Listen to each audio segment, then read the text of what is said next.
is the basic V model. Here we can find the systems engineering contents, which we also will find on further views, so they are most important. Logical division of the system, so system levels.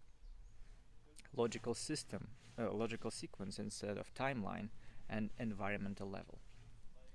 Which engineering benefits are realized through these contents? Mastering of complexity, this is achieved with the logical division of a system. Supply of the successful system, or system that works as expected in the environment. We have the environment level for this on the top of the V model. And clarity of the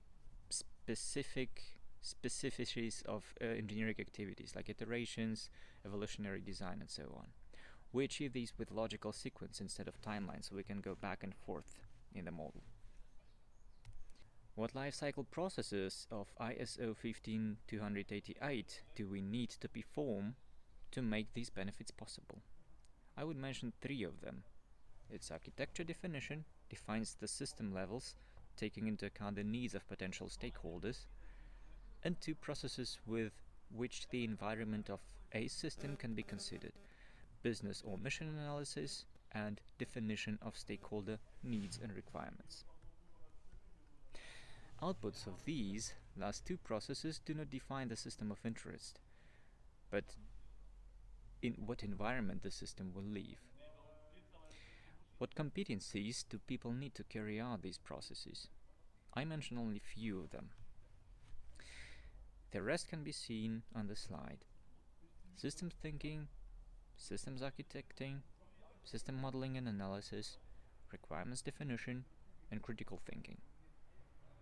Relations between these processes and these competencies comes from Systems Engineering Competency Framework of INCOSE. What artifacts or activity results can help us to realize these benefits? Let us take aviation industry as an example.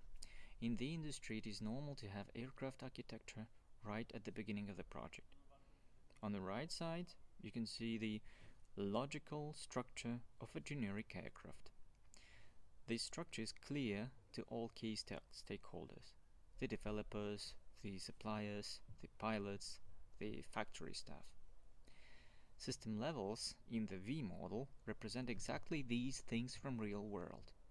At the highest level, we can see aircraft system, after system environment in our previous model. On the next level, we can find parts of this aircraft system, so aircraft itself, training, support, facilities, and personnel. At the next level, below aircraft, we can find further subdivision of the system aircraft: environmental segment, avionics, electrical segment, interior segments, and so on. At the level below the environmental segment, we can find further subsystems like air conditioning, like pressure, like ice and rain protection, and so on.